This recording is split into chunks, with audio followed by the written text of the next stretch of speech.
Once again, welcome everyone to the Women's Way. This is December 2018, and I think this is almost how many years? This is a year and a half now. Close, yeah. Yeah. So we always start our events with a meditation and opening. So Trina's going to lead us in the opening, and then we're going to get on to the presentation. Yeah. Thank you, Trina. So we're just, we like to get everybody present when we first start. And so I just want you don't have to close your eyes unless you really want to, but really focus on the breath and really focus on the fact that you're like sitting in the chair. And notice the things that are around you or what you're feeling. Notice that, if you're touching a chair or you're touching a table, whichever it is. This is about becoming present in this moment because we take in so much more when we're just present. So taking in some deep breaths through the nose and out the mouth.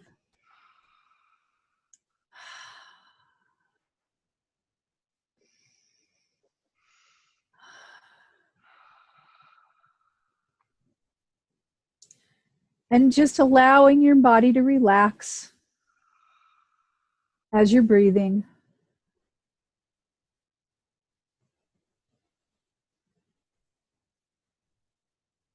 Getting in comfortable.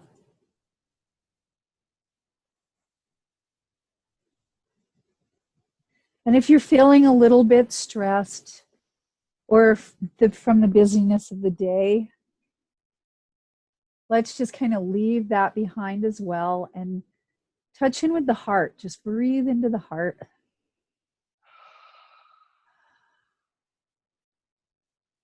And allow a sense of peace to radiate from the heart. Down your legs, down your arms. Just a stillness. Yet still feeling very present. Very much aware of the fact that you're here.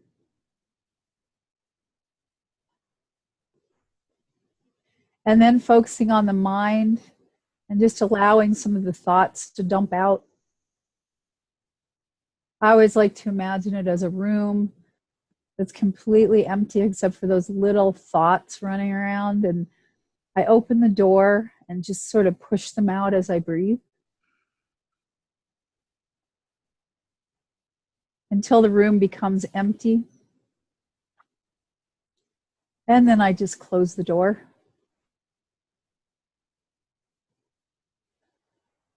And feeling the stillness.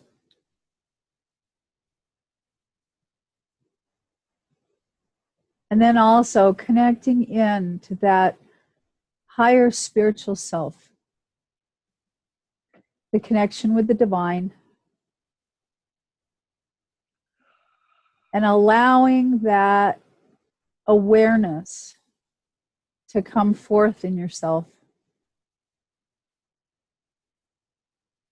Tapping into that field of all possibility.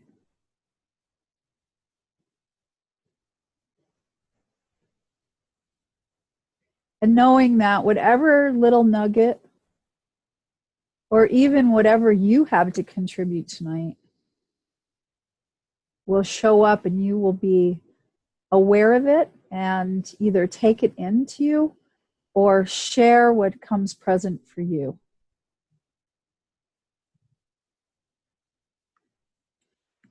So again, just continue breathing, but open your eyes.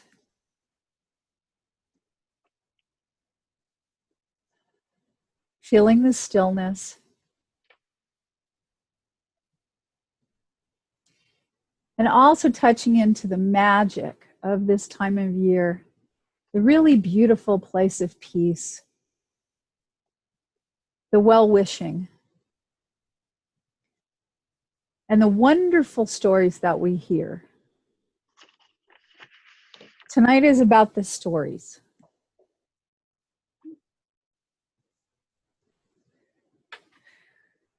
So open your eyes, stay with that beautiful breathing. And everybody, we welcome you.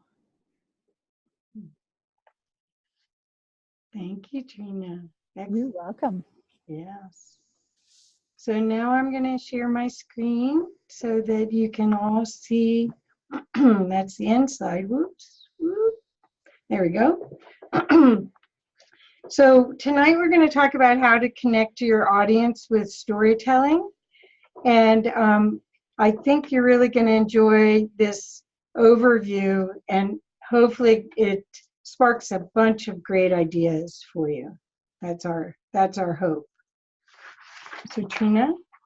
Yep. So what we want to talk about is why your marketing or your teaching or your presentations need stories. We all probably grew up in the school classroom with people lecturing to us, and you know, it was so hard to pay attention unless you had a really, really cool teacher who liked to teach stories.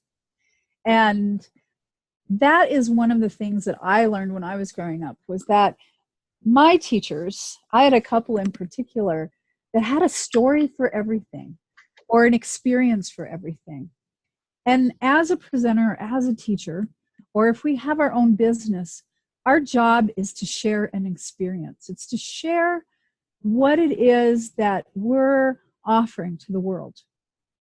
It's not about necessarily that our, like, I came from the cleaning and restoration industry, so it was like, it's not whether my truck mount is more powerful than your truck mount or things like that. It was like, what kind of beauty can we create in your home? Or how much health can we create for you? What is your top priorities? And how do we weave a story of how beautiful that is? And that story falls into everything that we do. It falls into our mission. It falls into our vision. We create storyboards. And so our passion with our mission and our vision for what we're doing, we want to share that with people, and the people that resonate are going to connect with us. I loved this quote from Maya Angelou, and she's like one of my very, very favorite poets. She was so down to earth with everything that she presented. And she said, people will forget what you said. People will forget what you did, but people will never forget how you made them feel. And that's what the stories are all about. It's connecting in the feeling place, because that's how we do everything. We don't necessarily do through the brain thinking all the time. It's really about what we think about something. So let's move on to the next slide. These stories are part of who we are. And yeah, Kathy reminded me about the story that I was telling her yesterday. My brother-in-law is an attorney. And a long time ago, what he said was, when you go to court, it isn't about what the truth is. It's not the way our system's set up. Our court systems are set up for who tells the better story. And just like, you know, I don't know whether you thought O.J. Simpson was guilty or not guilty, but his attorney went into court and told the better story. And he was freed because the story made more sense and connected with more people than the prosecution's story was. So this was a lesson I learned a long time ago, was the benefit of the story, because people believe stories. We're taught. They're part of who we are. We learned from the time we were really young, and our imaginations would take off. And that's what they create in court, is they create the drama and the scene and the imagination, and they're really selling something. And so that's why sometimes people get off when they really are guilty. So it's an interesting to see how much we relate to a story.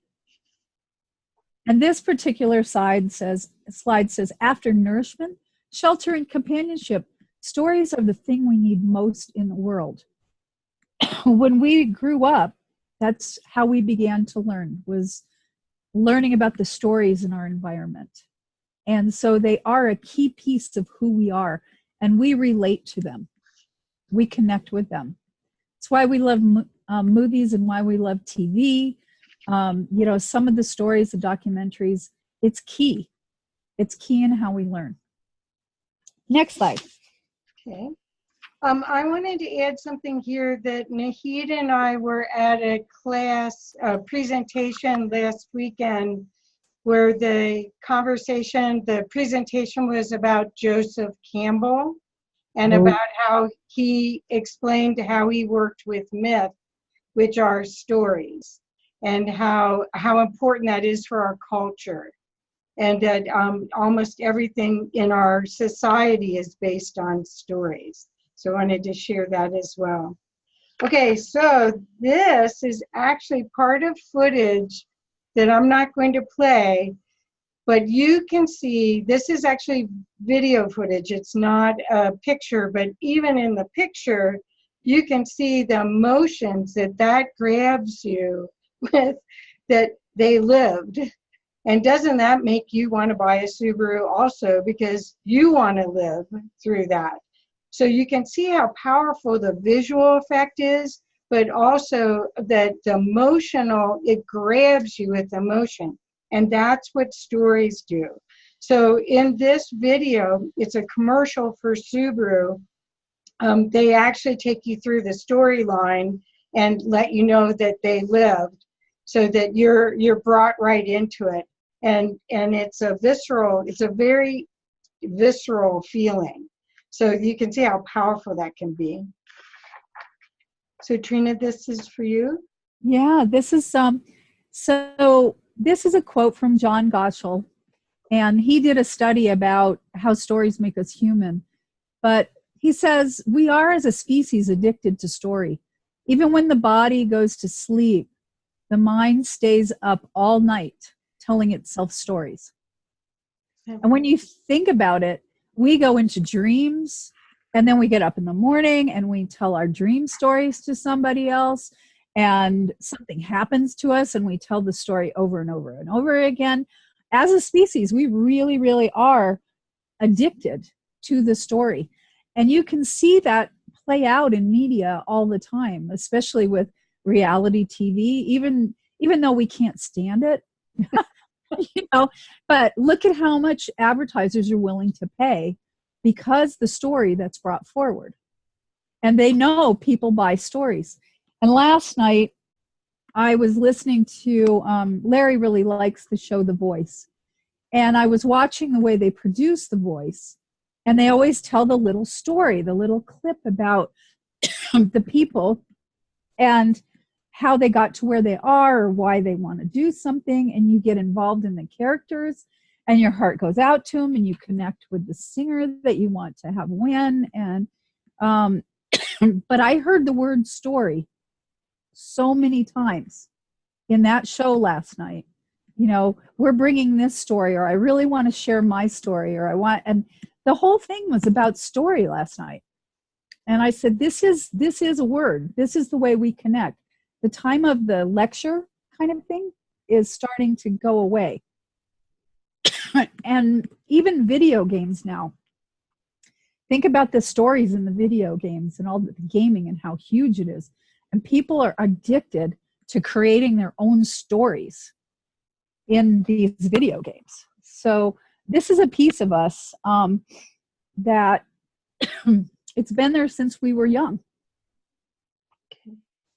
And now media is playing out on it. This is so think about how the mind works and the heart works. So in this one, it says a story is a journey that moves the listener.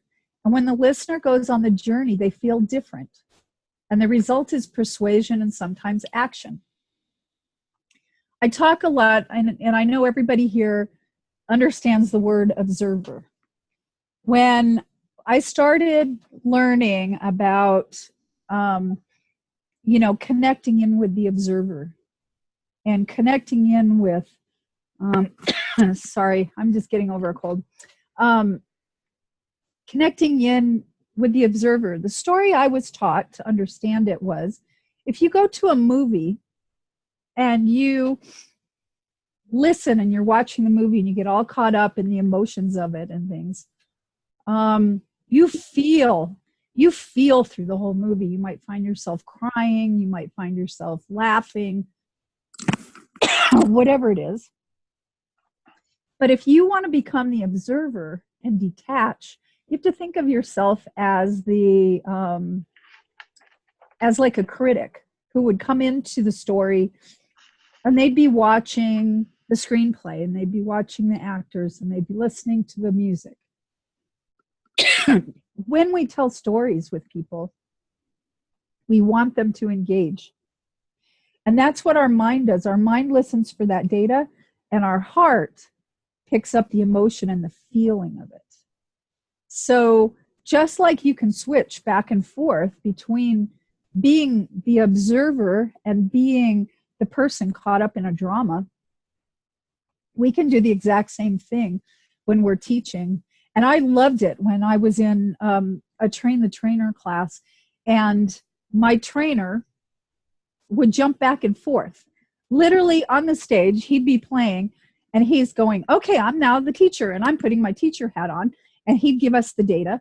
And then he'd run to the other side of the stage and he would say, you know, and he would start telling the story and he'd start sucking us in and everything. And then he'd go, wait a minute, I need to teach you the next part. And he'd run to the other side, put a hat on, and start talking.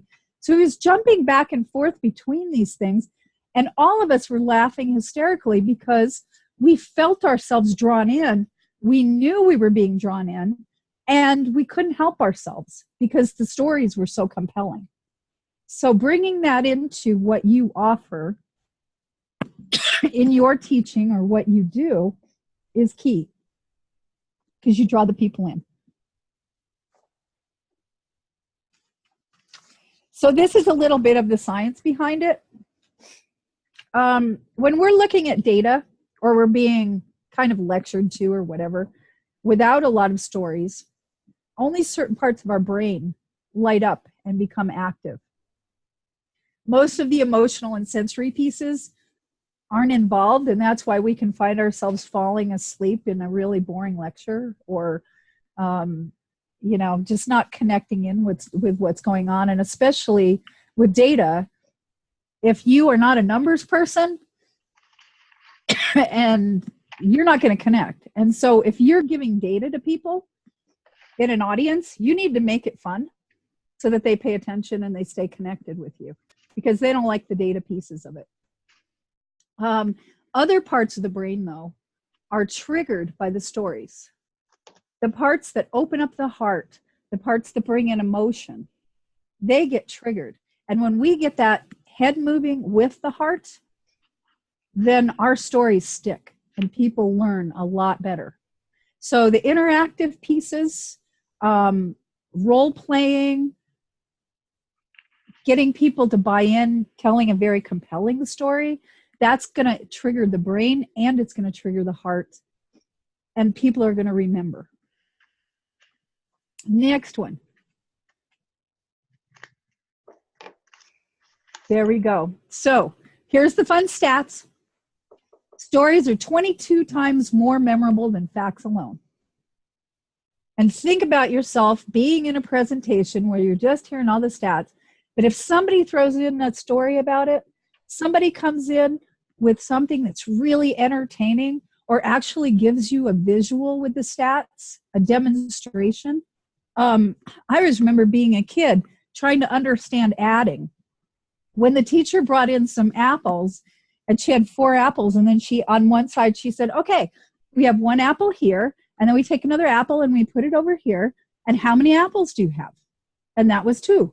And then she would just keep mixing these up. Well, it gave you such a grasp of the concept. It wasn't just boring looking at the numbers saying 1 + 1 is 2 and 1 + 3. It gave you the whole concept, the whole feeling.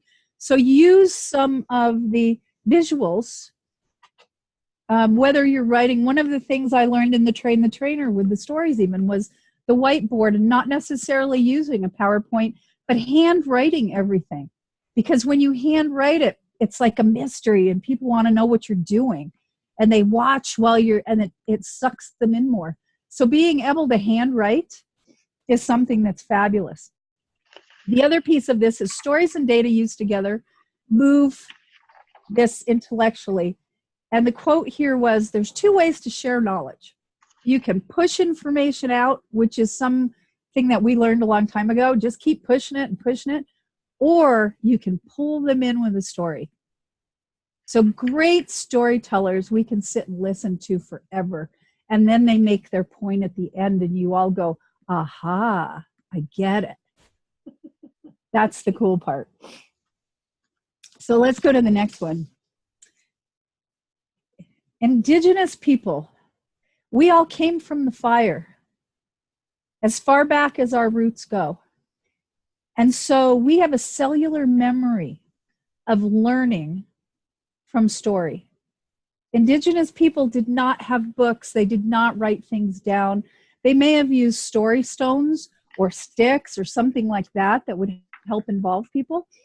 But there's a huge belief, and I believe myself that this is true on a cellular level. It's like, tell me the facts and I'll learn them, especially if I memorize. Tell me the truth and I'll believe it because I trust in people that I trust. But if you tell me a story, it comes alive. It'll live in my heart forever. And so when people teach you, or when you're teaching someone and you could tie a story, they're going to remember what you said. And the indigenous people still, they don't understand us. They look at us like we're crazy because we've learned from books, and now we've learned from audio tapes, or we've learned from mostly from books or from videos or things like that. And they cannot understand why our auditory systems are not as good without these other things, because their background was storytelling. And that's how things were passed on for generations and generations and generations until people came up with the writing. So we have it in us that this is something that's in our heart, and it's really key and important. So effective marketing, teaching, and presentations inform and entertain. And what you're going to find now is that the social media era, the way of communicating online through Facebook, Twitter, LinkedIn, Pinterest, they're all basing a lot of the communications on stories that create a way for you to connect with your audience so they know, like, and trust you. And what happened, Facebook they're so brilliant how they know how to do everything that works so well with humanity. They've actually created a way for you to write stories. And you write a story, it's actually on the page, on your personal page, and you can continue to add to it every day if you want. And for a while there, stories were showing up almost as much as video, live video. Live video still shows up more. But live video, where on Facebook or on any of the social media sites, LinkedIn or YouTube, all of those platforms allow you to connect with story so that people can relate to you, and that if they laugh, they really remember the story. But some people put things that seem very personal, way more personal than you would in a normal business environment. And so you have to really consider what you're comfortable with to be authentic, but they're quite powerful.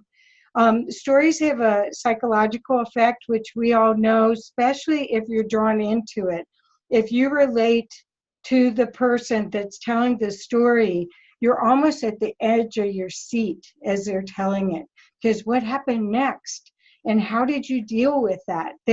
There's lessons to be learned in all of it, but there's also a powerful connection that it allows you to provide. And when people know, like, and trust you, they buy from you. So as a marketing vehicle, it's a very powerful connection And I would say even more powerful because it's authentic. There's no facade, there's no costume, it's just you.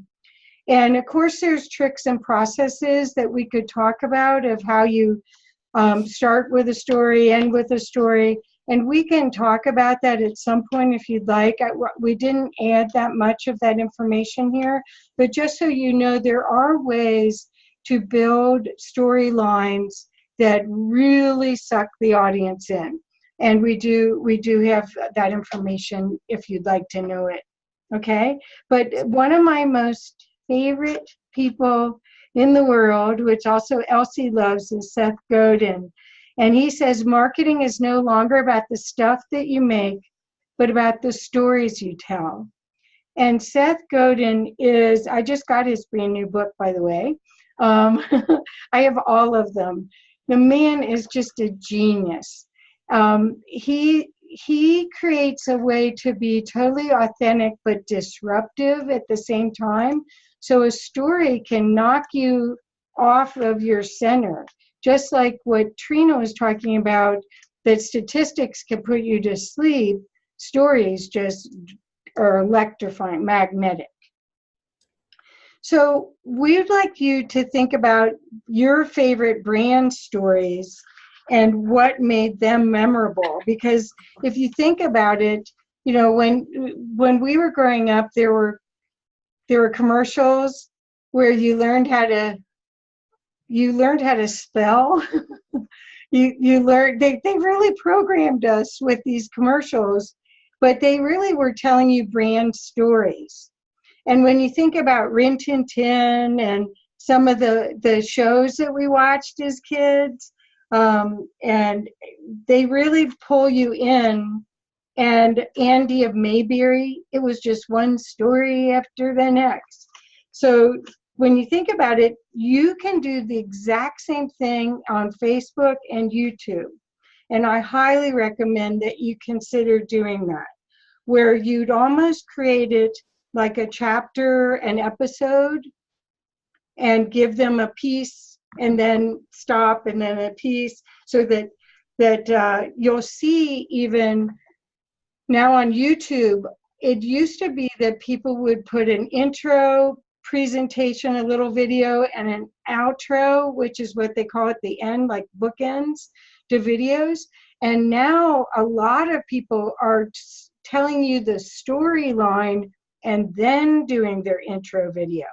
So they tell you what they're going to talk about, because you only have 6 to 10 seconds before they go on to the next thing if you don't engage them right away. So a lot of people aren't using those intro videos in the same way. But do any of you have ideas of what your favorite brand stories were that you'd like to share? Elsie, do you have anything? It's not a story, and so it may not fit exactly, the paradigm that you're thinking of. But what came to mind immediately, because there's always a context, and I think it's Geico. Is it Geico? Yeah. They do all the humor, but they had the triangle player. Do you remember does anybody remember the triangle player? And every time I think of this, I start laughing, because there's the orchestra is there, which is, part of my background. Right. And the orchestra is playing, and it's a triangle solo. He has a triangle solo. And he comes from out on the front of the stage, from the back of where the percussion section always is. And he's playing this triangle, and he's moving it up and moving it down, and he's down on his back.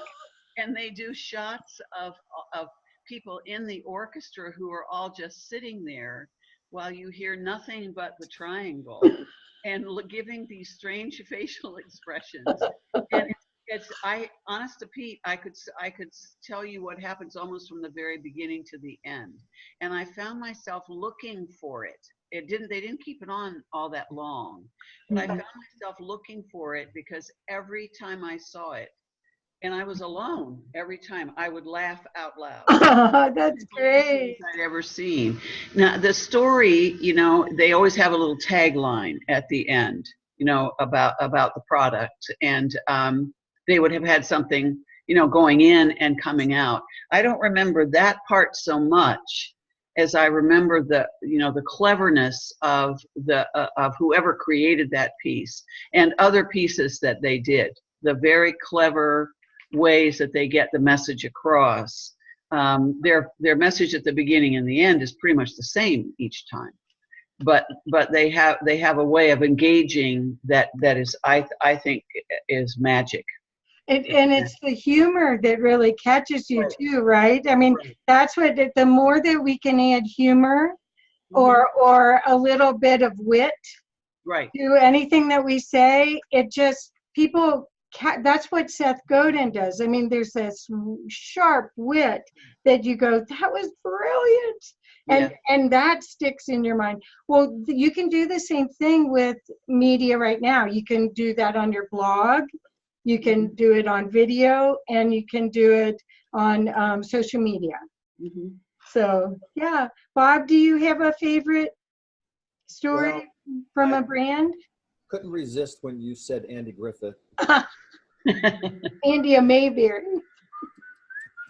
My mom has dementia, and so we have spent the last week and a half before this week relieving my brother and caring for her. And so he's reduced his cable bill by $150 by just getting Netflix and Hallmark movies on the go. That's all he has to pay for now, because she watches the same movies over and over again. And every day at breakfast, it's the Andy Griffith Show. Andy Griffith Show with Ronnie Howard. And it just, as you're talking about stories and the impact that they have, first off, we've been binge watching the original Andy Griffith Show. 3 or 4 episodes a day for breakfast. But I compare that with stories now where there's circumstances and drama and people involved. And if you take any half-hour sitcom that's on TV today, quote TV, and compare it to that how rich that was in storytelling. It's really amazingly rich in storytelling, in character development, and it teaches a lesson. In most cases, it teaches a very important lesson. Right. It was. Yep. It was like myth. It's the same thing as Joseph Campbell. Exactly, and it is very powerful, and it's fun and it's humorous and that sort of thing. But when you strip it down to what you're talking about tonight of storytelling, it is some pure storytelling. Really. Well, the thing is too is that usually storytelling isn't that controversial.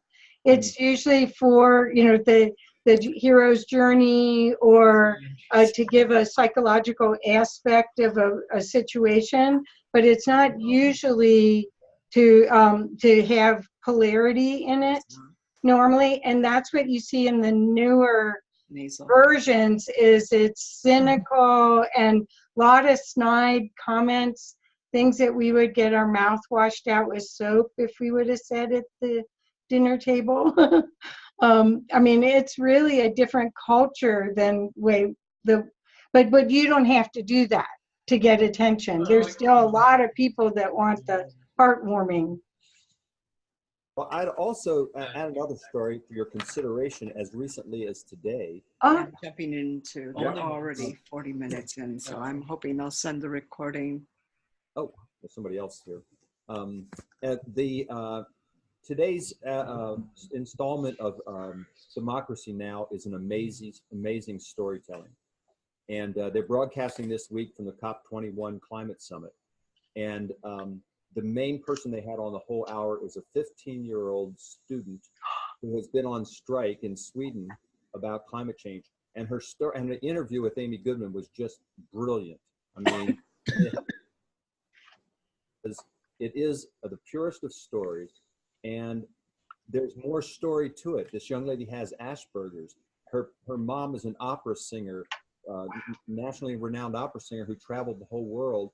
And because this young lady realized that the future of our planet is the one and only thing that she has to focus on. She's gone on strike. Now she sits in front of Parliament one day a week. She sat there for 3 weeks when they started session in September. Wow. She realizes how important that is.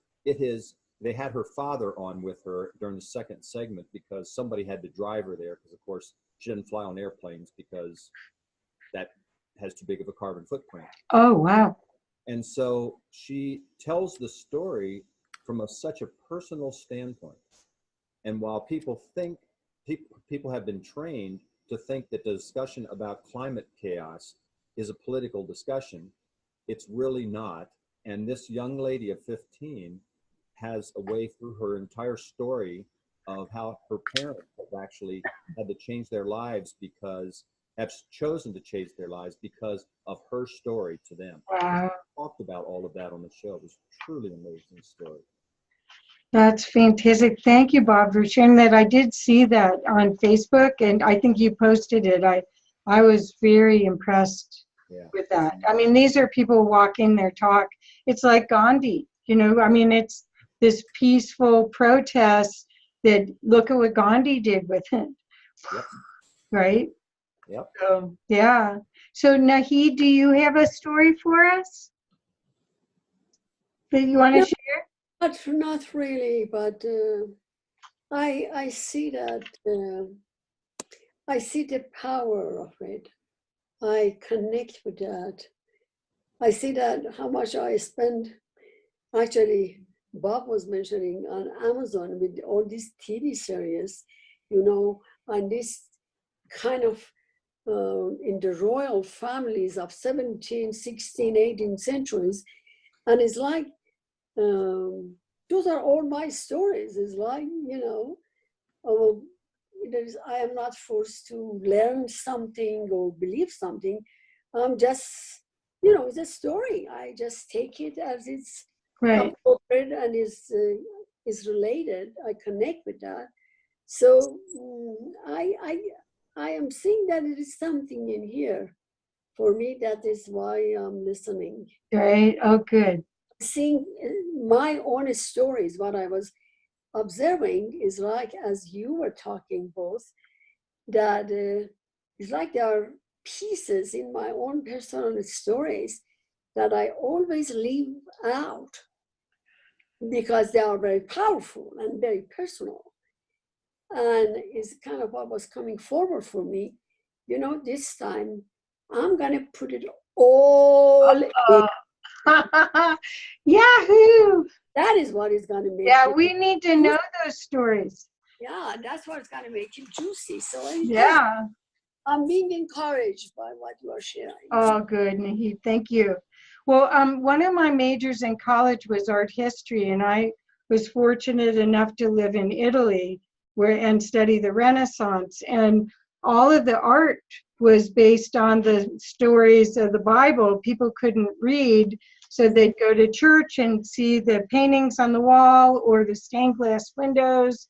And that's how they learned the Bible stories. But we now have all this technology that we can use it's still the same stories. It's still the same, maybe good versus evil, innovation, creativity, the human expression, the hero's journey. They're all stories that can be used. And I encourage you to consider using them as often as you can. The next thing I wanted to talk about a little bit was when you're talking about how you're going to use stories in your own marketing, in your own communications, the first type of storyline is where you talk about your company or your brand story. And so what you might see, Nike would talk about how they created these waffle tread shoes. And iMac, how it was built. If you remember the ads that were the PC guy and the iMac, or the Apple, and the two guys talking and the storyline back and forth.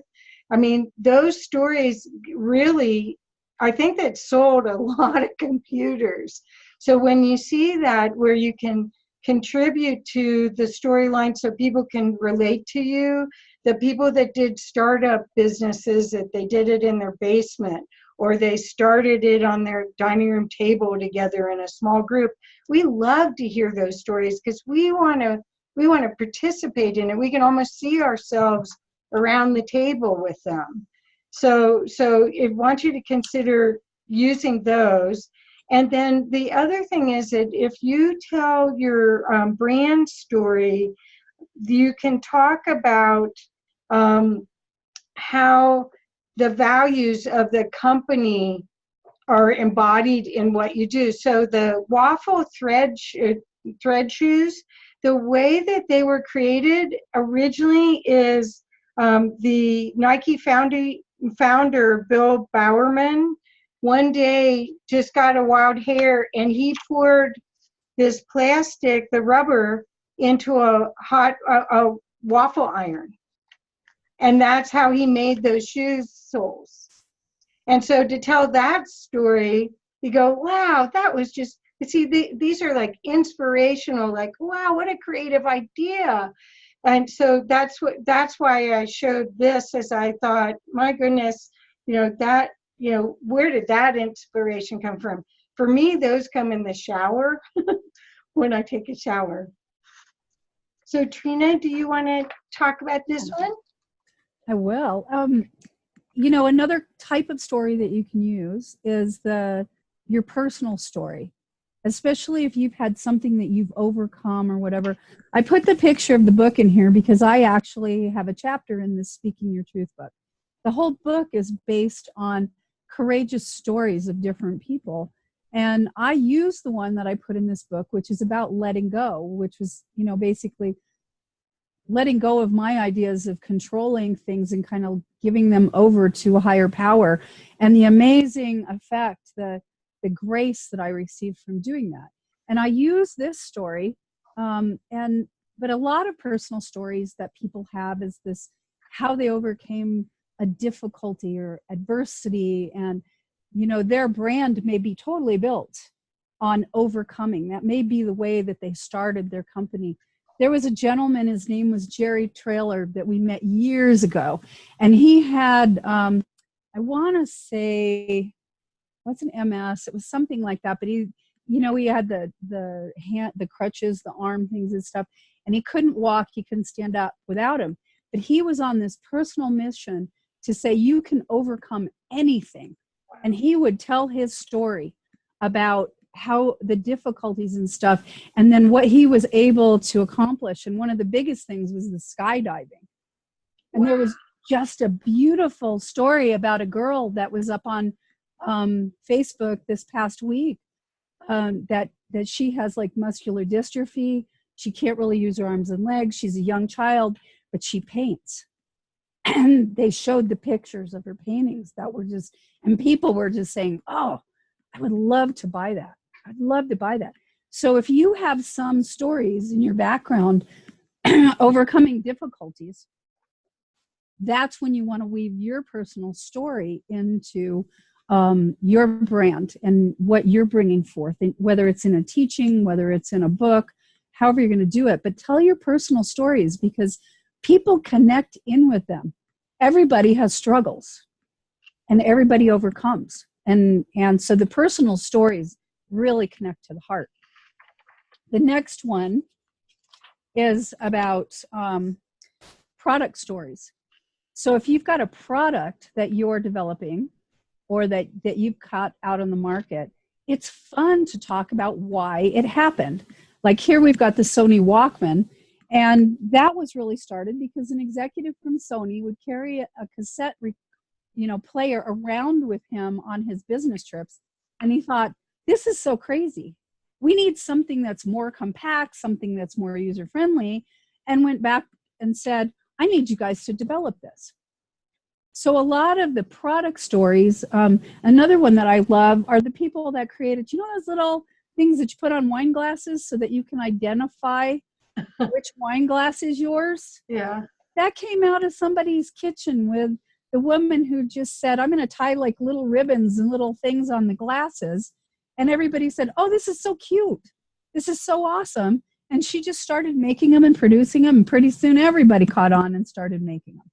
So those kind of stories are really fun. And a lot of them are solution based. So when your product solves a problem, talk about how you came up with it. That's some of the inventions that have come out are just fascinating. But that's the product story. Next one is about the customer story. And you've probably seen some of these where, and the ones that come to mind, again, because I came from the cleaning and restoration industry, what is it? ServPro, Steam Master, one of the companies, they interview their, maybe it's Coit, they interview their customers when they do their commercials. And they let their customers speak for them. And the customers emphasize the benefits. And it's very authentic. In fact, some of the times they even have little things on their ads that say, this is an actual client or whatever that's telling the story. That's a customer story. That's asking your customers to come in. It's like testimonials. Using testimonials in your products or in your marketing, that's the benefit of it, because it's real people speaking about what you've done for them. And it's incredibly powerful. The next one is the employee story. And we see employee stories, a lot of times, the ones that come to mind for me are like the news media. Some of the channels will talk about, this is what we do in the background. We go out and we raise money for this thing, or we gathered this many food products. We're doing this, we're doing that. They talk about the trials and tribulations that the employees have actually gone through. And it adds this personal element to that company.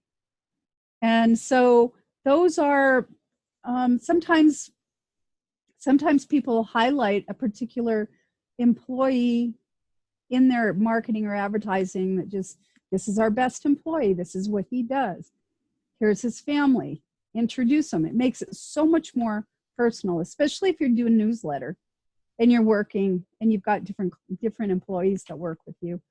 And so to highlight them, they feel good and the people feel good. They get to meet your company. It makes your customer feel wonderful too, that they're helping to support that person. Mm-hmm. And it really can break down the barriers and the bad feelings about corporate, when you really see the real people that go to work at that corporation. They really aren't all the evil empire. There a lot of them are lovely people doing the best they can. Yeah. So the next part is case studies. And case studies are really very important if you are selling a result. One of the only ways that you can really show that you can gain the result for your customer is to show how you gain, how well you did for another similar customer. So a lot of times you'll have a lot of pictures, you might have testimonials from that customer, but you really want to, there's a way for you to use it so that it feels like, oh, they did this, oh, they could do that for me. So if you have, let's say you have a consulting project that you're going to do, and the last person that you did it for was very successful, you just highlight them. You get their permission. Sometimes case studies are a way to explore problems or situations where you already, it's almost like it breaks through any objections they would already have, the objections you almost anticipate that your customer's going to have, and you identify it right straight ahead and then say what the solution was. So they're very powerful, and I highly recommend them. Kathy, we used a lot when Larry and I were involved in the City and County of Broomfield campaign, creating a new county in the state of Colorado. And so we had all of our data and our case studies and things like that when we would go to the editorial boards. And we were telling the story. It's like, why do you want to create a new county? It hasn't happened in, 100 years or whatever, but why should we want to support you? And so we had all the case studies, but we really had to tell the story about the difficulties and the percentages and all these things that we found. And we had the data. A lot of times you didn't even have to use it, but you could say, I've got the data. So case studies are a great thing to have in the background. I think they'll remember the story much more than the data, and it personalizes it so they can relate to it. Raw data is so impersonal. There's no attraction to it. Even when you might even be passionate about knowing that subject, but the data just doesn't have any stickiness. No, and I could go in, we had to do a lot of editorial boards, which really was telling our story to get the endorsements. And it was funny because the campaign people, they always said, oh, you only get to talk to the bleeding heart people because you'll get in touch with them. But, going up and talking with them, it was like telling the story about, we're in 4 counties and we're trying to bring human services in, and we have to deal with, 4 different human service departments in these counties. And some people have to drive all the way to Greeley to get it. And so you could build a whole story about there's this many people that live in that county, and this is really a problem for them. So we could use our data and our case studies to build the story around the reason why we were doing what we were doing. Right. It was really fabulous. Anyway, this is just a little quote. If history were taught in the form of stories, it would never be forgotten. And a lot of times, this is Rudyard Kipling. The other point to think about too is that sometimes history is taught in stories, and it's from the perspective, a lot of times, of the winner, not necessarily the loser. So keep in mind there's always 2 stories to a lot of history as well. And so that's that investigative piece that we do, and that's why documentaries are so important. And if you're doing any kind of work where you're bringing forward a story that involves myth or involves history, you may want to look at the 2 sides and offer it for people. So just a thought. So the question now is, what stories will you choose? And so you can see how powerful they are and how you could possibly use them in your marketing, in your communications, where you connect at the heart, you really connect through an emotional interaction that really makes an impact and shows people a way to understand you and how you can best help them. So, the channels that we've discussed, the information we've discussed so far gives you part of the idea, but now we're going to go on and talk about story plots. Okay? So there's 7 basic storyline plots. The first one is conquering the monster, and we'll go into each one of them. Rags to riches. The quest is over here. Voyage and return.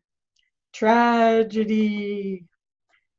Comedy, and rebirth. So all of these basic plots are ways for you to start being creative and thinking about how you can tell a story. Because, if you just go through the storyline of how you would tell somebody a story just about your family, and you don't grab one of these themes, you may be missing a great way to connect. And you can practice. They're really fun. So the first one we're going to talk about is conquering the monster. So you've got conquering the monster, which is the hero goes on a journey. And of course, the hero defeats the terrible monster, right? And when you think about it, it's David and Goliath, Godzilla, the Terminator, Star Wars, all the James Bond movies. When you think about it, the monster is just the villain, but the villain's pretty evil. So good is fighting for you and fighting for the future of humanity, but we've got to conquer the monster. So think about how you might be able to use that kind of a storyline. And if you think about a lot of the fairy tales, Star Wars is like a modern fairy tale. So this has been in our culture, in our Western culture for a long time. So the next one is Rags to Riches, and you can see Cinderella here. But Cinderella, you can see David Copperfield, Rocky, Aladdin. There's so many stories where you're rooting for the protagonist because it's the American dream. You come over in the boat with nothing, and then you end up with everything you could ever want, right? So if you think about how you could build a storyline that talks about how you started with nothing, so that could be the story of you starting the business on the dining room table or the kitchen table to success. Or you look at Apple, you look at a lot of corporations, they're using a version of this, and you can use it too, because people want to root for you, right? So then the quest is where the Holy Grail, Indiana Jones, Lord of the Rings, Harry Potter series, Catcher in the Rye, Wizard of Oz, where you're really this entourage set out on a mission. And again, if you think about the quest, how could you use that? You're facing obstacles. We all face obstacles and hardships, but you don't have to use this fantasy type of a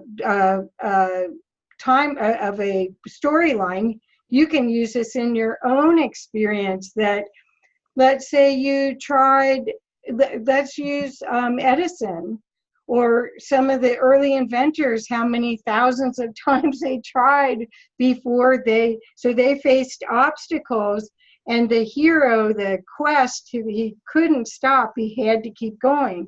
So, you think about anything you do right now where the courage and the fortitude that you had is the only reason you had success.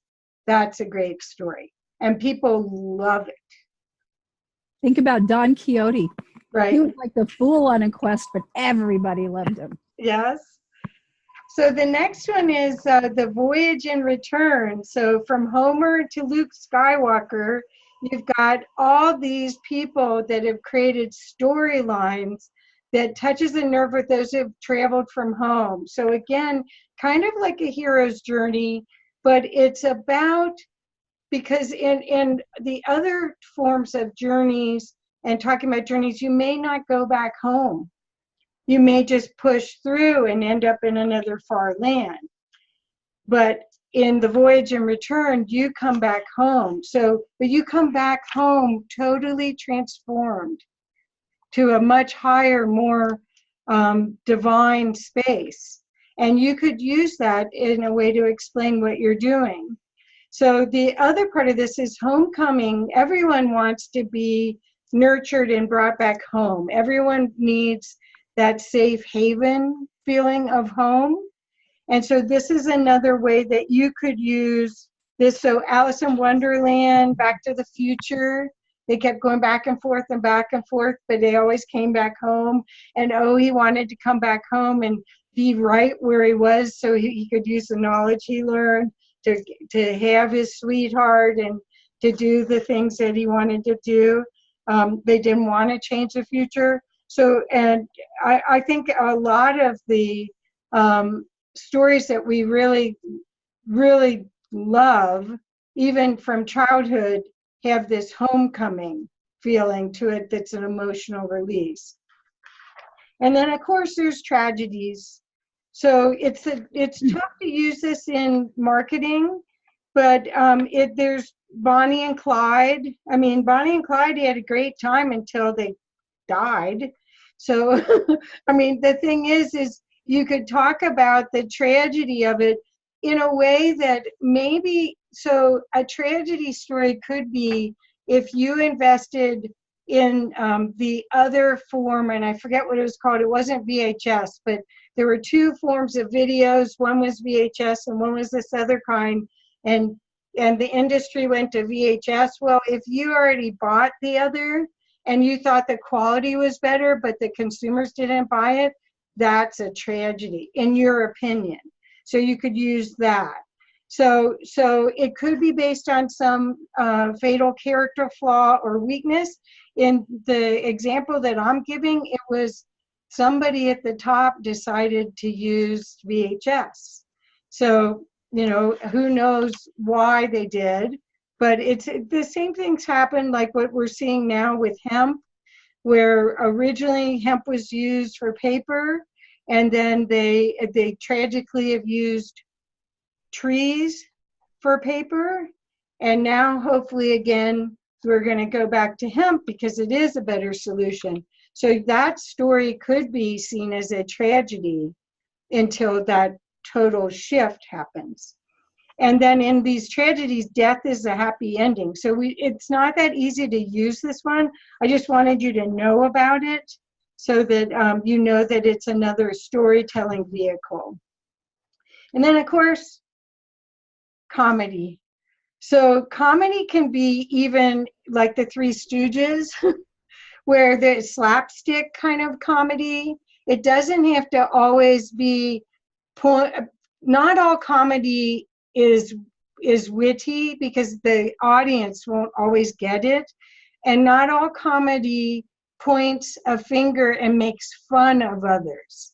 So that's the other thing. You want the comedy to actually follow like a program, maybe a sitcom kind of thing with that more of a happy ending, and there's some resolution to it. Comedy does stick with the audience. Anytime you can get someone to laugh or chuckle, or you get that kind of emotional response, you really get staying power. And then rebirth, okay?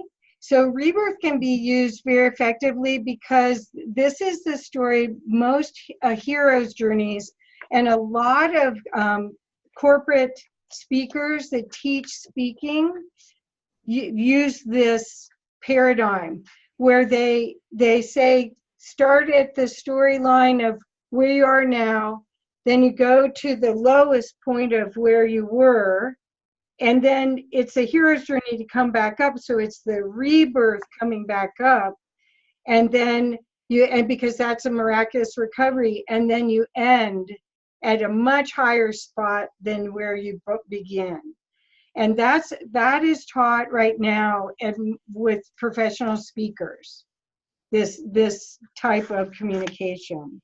So I hope that helps you with several different ways that you can frame your stories with ideas of how to do it and use it in a clever way. But you have a lot of traditional Western storylines that use these themes. So Trina? So keep in mind that we relate to all of these. Think about how you used to play when you were a kid. You know, you played the heroes things, you played the adventure things. It was all in the imagination. And we relate to these because we were trained since birth to resonate with them. And so just recognizing that the people that you're working with or the people that you're giving ideas to or selling your brand or your story, they know on a cellular level, they connect in these. So you pick the one that works the best for you and then use that. And people understand it innately, basically, because this is what they've known since they were kids. This is how you played. This was your imaginary realm. And so we just kind of went through why the stories are important and how they work, because they build on this emotional connection, and most people buy based on emotion. They don't buy on logic, they buy on emotion. And some ideas of the stories that you want to tell. So as we move on, there's another little quote that's coming up that says, doubt is a question mark, faith is an exclamation point. The most compelling, believable, realistic stories include them both. So there's a story and there's something exciting about the story. And there's something that you believe about the story. So you need to include both of those pieces as well into what you're working with. So now we're going to move into actually creating the stories and the tips for storytelling. So the more stories you can come up with, especially ones that you can hone and you know exactly where you're going to place them, whether it's in your marketing or whether it's in your presentations, whether it's in your teaching, there's key ones that you want to know really well. So some tips for storytelling. This is kind of the way that you build it. You need to know who your audience is so you can pick a story that relates to them. I have certain presentations that I do sometimes to the spiritual community, but I also hone them to a more mainstream, and especially I do stuff with the cleaning and restoration industry where I can just tweak some of the words in my story and it can relate to both. But I need to paint the picture a little bit differently. So you need to know your audience. You also need to know your message, what your point is that you want to get across. Because you always have to start with that end in mind. Here's the point I want to make. What story is going to get them to understand that better? In the middle of this, you create that flow. You create what's going to take your audience from one place to the other to get your point. So know your audience, know the message that you want to get to them, and then figure out how you're going to do it in the middle. Lay it all out. What story works best for this particular point? Then we move on for some other tips. Yep. So now you can see that one story can have many storylines. And just as Trina was saying, you can modify the storyline for your audience. So obviously you wouldn't have references for a story that millennials had never seen any of the movies or the TV programs or the songs. The only way that they would know it is if they had seen it in another movie. I remember I was doing something once and we had some old music on. It was great. I was kind of dancing around and somebody younger said, "Oh, that's from The Big Chill." I was like, "No, it was from high school, thank you." So anyways, but that's what I think. You really have to think about who your audience is and cater to what stories and what content you do. You don't have to restrict yourself. I think the more creative you get, the more inspiring it can be and the more sticking power. Because the whole idea of the storytelling is that you want them to know, like, and trust you. And I'll probably say that 100 times every time you meet me, because this is the connection point. They aren't going to use you as a service provider or going to listen and understand and honor your contributions, even sharing like we're sharing here for free. They're not going to listen to you if they can't relate to you. So stories are so important to do that. Basic storylines that are the most effective, what you'll have to see is what you have that tells a story that engages your audience to get them to agree with what you want them to agree to. It's not manipulation, it's just a way to get them closer to yes, if that's something that is for their highest benefit. So we've talked about elements of a good story, and I think everyone here that I know of, I think are very good storytellers.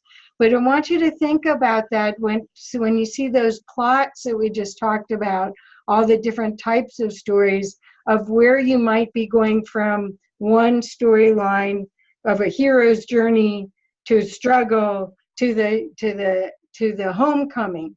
And they're all different vehicles. You can stay pure with them, or you can mix them up.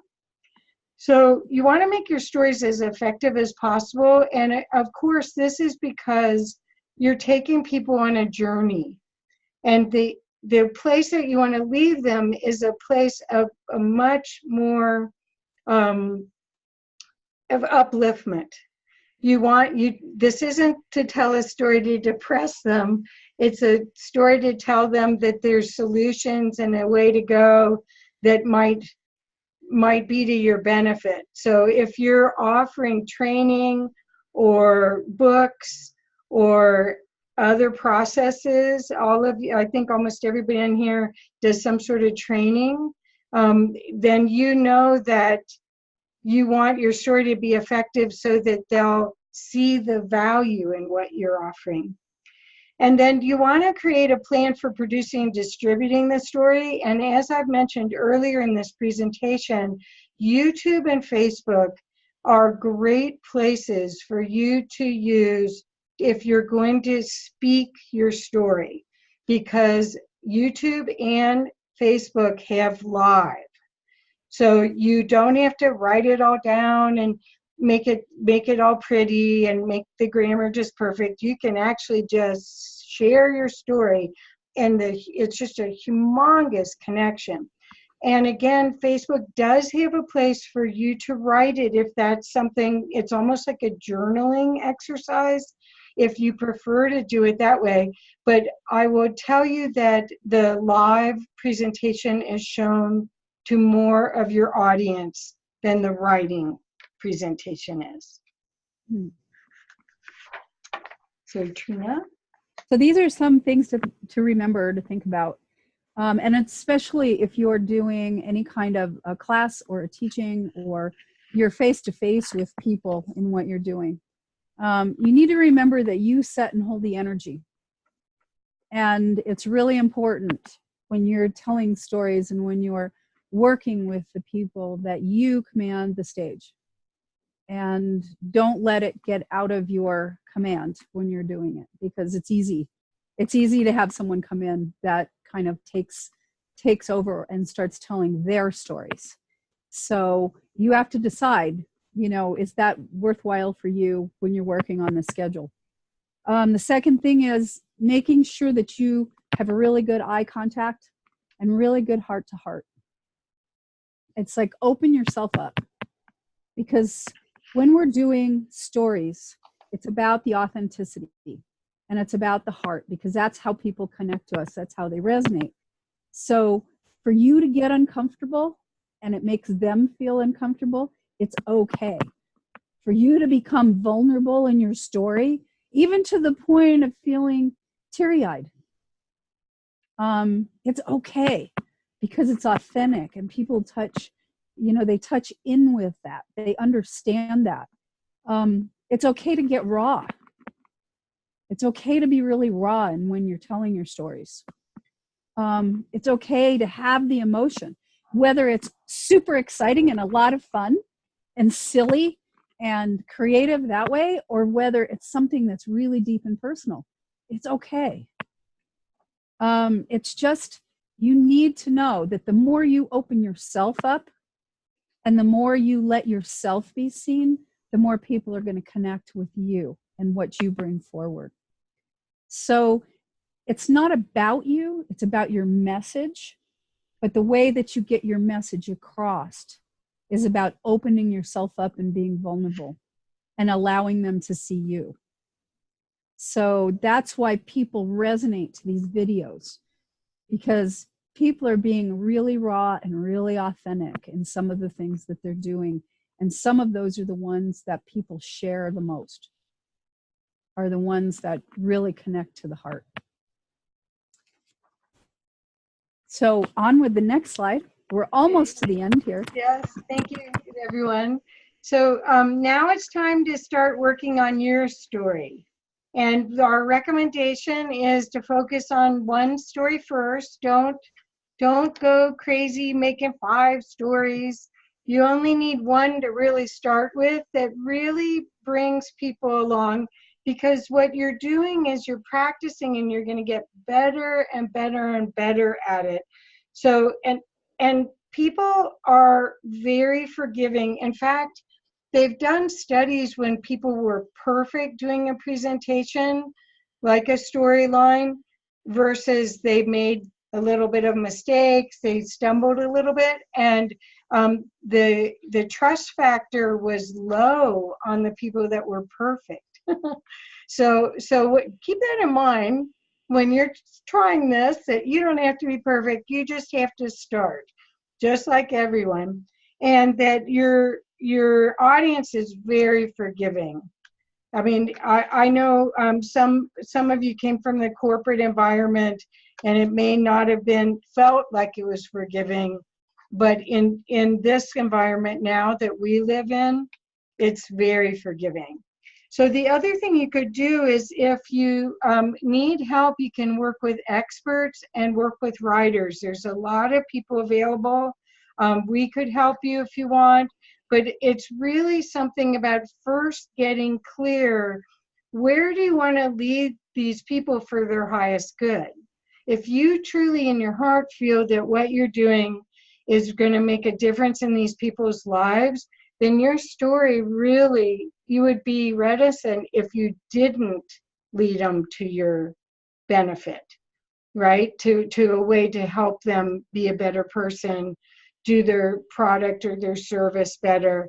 That's part of your genuine, authentic contribution to humanity. So you have to think about that when you're writing your story. And you want to think about storytelling has always been the best tool to communicate ideas, persuade others, and get what you want. Tell, don't sell. And I can't think of anything that's more important than that, really. No one likes to be told. Okay. So this storytelling is really about sharing your message. And every one of us that has a business has a story. And every one of us that has a product has a story. And any one of us who's teaching has a story. The key is to make what you're bringing forward really interesting. And that's why being a storyteller is so important. And one of the things, I put this in here, this is something I actually, my husband Larry actually had said it. He said, every point in your message has a story. So whatever you put together, and I learned this in Train the Trainer too, they said everything had like 4 pieces. There was data, and then there was working together, doing some kind of an individual process, a paired process, and then a big group process. But each one of those things brought in more stories. It was like, what was the experience that people had? So everything you're trying to get, you can have your participants create the story for you as you're working in groups and things, or you can bring things in. But every point that you want to make has a story attached to it, or it wouldn't have been important to you to want to share. So think about why things are important for you to share. And then when you share it clearly and authentically and from the heart. Be so open with people that they get to know who you are, and that it's really important with what you're doing. That's why some of these people, some of these most impassioned people, when you think of people like Martin Luther King, he wove a story, he wove a dream, he gave you, he shared from his heart, and he just pulled people into his story.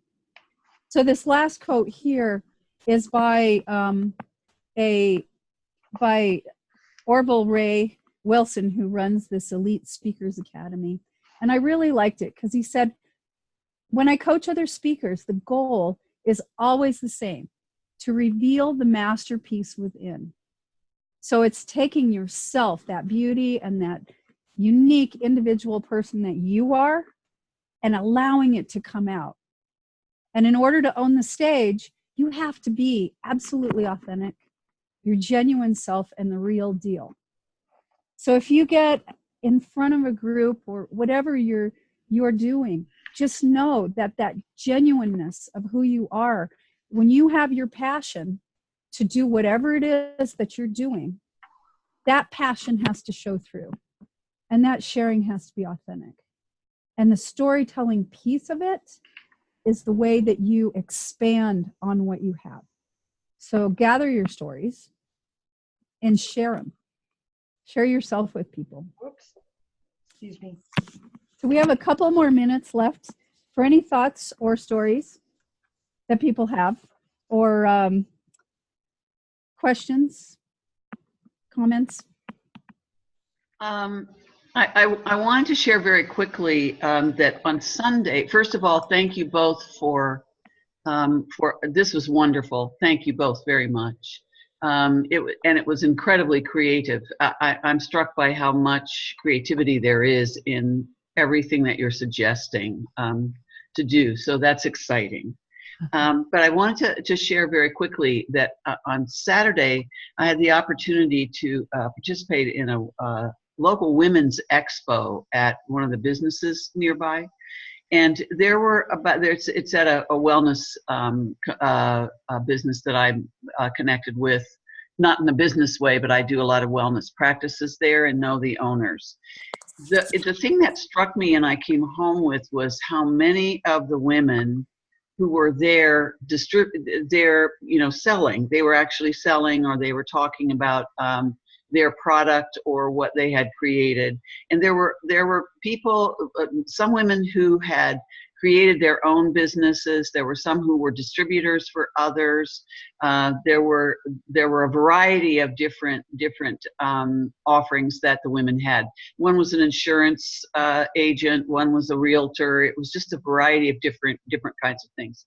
But what struck me was how excited the younger women were to tell their story. Isn't that wonderful?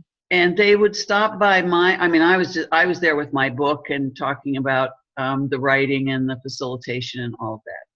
But what was so fascinating is that they would sit down. I had an extra chair, and they would sit down and tell me. They would bring me a treat and a little dessert, and they would sit and tell me the story about how they created their business, what they were doing, what was exciting to them. And then when I would talk to them about having written this book, they were absolutely joyful. Isn't that wonderful? With the thought that I was doing this. And when we left at the end of the 3 hours, people were waving at one another in the parking lot and interacting in ways that you really wouldn't expect a group of women that don't know one another to do. It was amazing, absolutely amazing. And I met women I'm sure that I will see again. But not totally unexpected on my part. I was fascinated at how much the story played a part in everything that we did, and it was delightful for the whole afternoon.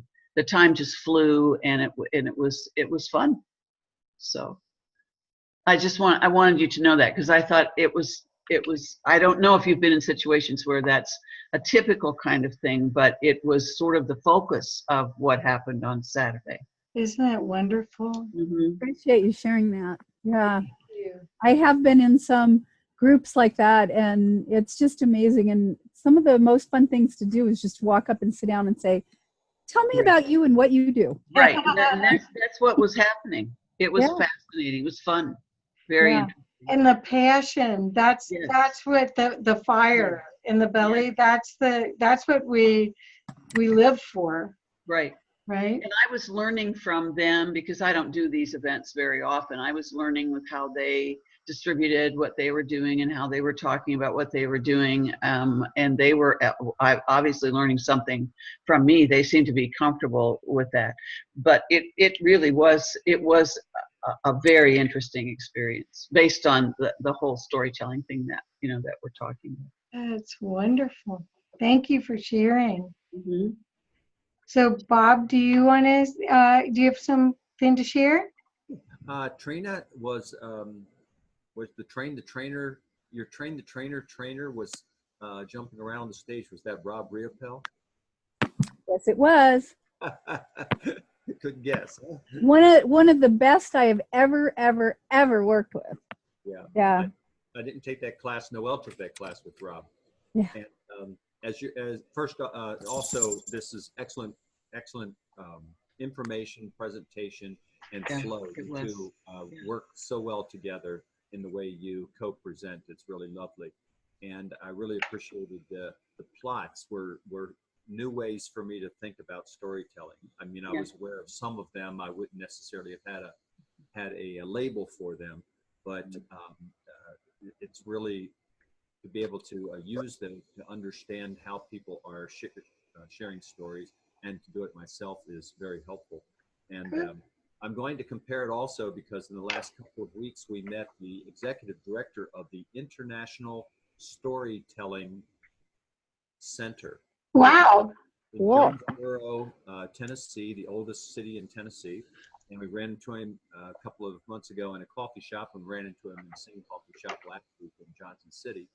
And so we've put on our calendar to go to the 4-day-long storytelling festival. Oh my gosh. Which is like the top storytellers in the world. They're interviewed for months and months and months to be able to Wow. be at this storytelling event. And so I'm going to carry some of this newfound understanding with me when we go to that, to see how people are telling stories. And I want to honor Elsie, because as you know, everything that's being said tonight, I really,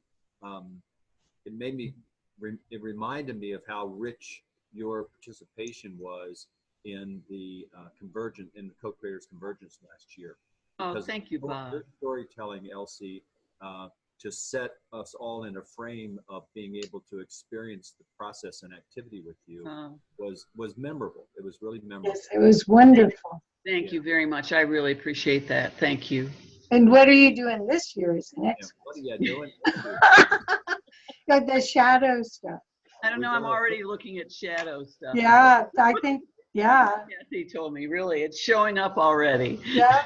Thank you all very much. This has been wonderful. It has. It was Thank wonderful. you. Appreciate you being here.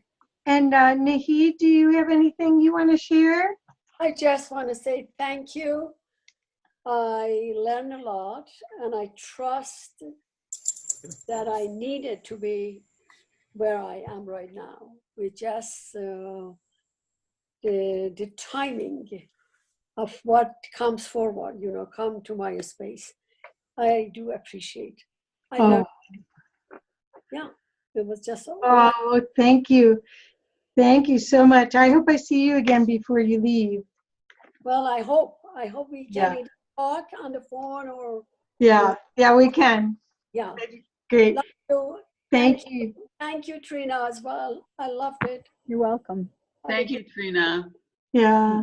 Thank you And- so much. It's been a pleasure meeting you. Yeah, Yeah. and Renee, you never showed your face, but Renee? Hi, love. I'm having a little issue with getting a stable internet connection and a place where there's not cross voices. So I apologize. Oh, that's fine. That's fine. Well, we did record this, and I'll have it up so I can make sure you get the link. And Okay. I also am considering, I want to put together a whole class. Yay. Just one little part of 100 and something slide potential class Wow. that we want to put together. So stay tuned. It's not happening this weekend. Good, good. But stay tuned for 2019. Cool. Yeah, thank you. Thank you, Renee. I hope I see you soon too. Hey, we've got a coffee date. Yeah. Okay, dear. Thank Bye. you all. Yeah, I'm gonna mute you again, unless, I guess I don't need to mute anyone. So Trina, is there anything else? So we wanted to just make sure that you guys have our contact information, Yeah, so that, because we'd love to be of service any way we can. And I want you to notice that Trina Lee Cooper is TLC which can stand, it stands for truly living consciously, but it also can be what TLC's with what is that? It's love though. Yeah, tender loving care. Tender loving care. Thank you. Yeah. Yes, last with that. Yeah, yeah. But I'll be bringing out some new classes this next year as well, and part of my story has just been deciding exactly what it is I want to share with the world, and it's starting to evolve. So it's, we're all on journeys, and as we do it, and Kathy keeps saying, you have so much of the indigenous background that you've trained with, and all these different things in the stories, and yeah, there have been a lot, and there's a lot of magic. And so that's my story's been, instead of being behind the scenes in most cases, it's time to step out. So right. We need you. It's been very fun. And these are all, when Kathy and I got together and we started talking about this, we both said, it's time to bring some of this forward. And we called it the Women's Way just because it was more women presenters, but it was also a different way to look at some things, maybe a little bit more heart-based than the head-based that you get in some of the male presentations. And so looking at different pieces like that. But men are always welcome to be on. Always. We're trying to be inclusive, but we wanted to really give a helping hand to women because it's really, they really need it. Yeah, It was wonderful, Kathy. Oh, thank you. Okay. Well, Bob, I want to tell Bob to give Boomer a hug for me, would you? Yeah. Okay, I will do that. He's getting old. He can use all hands. I know. Sometimes I have to hug him to carry him up the steps to bed. So Yeah. life progresses. Okay. Thank Larry you. actually typed in the chat line, great job tonight, very helpful and impactful. Oh, good. And that's nice to hear from you because he's presenting and writing and teaching and doing different things all the time. So it's nice to hear him actually go, good job. Cool. Yeah. Yeah. That's very nice. Thank you, Larry. Okay, well, I'm going to stop recording, and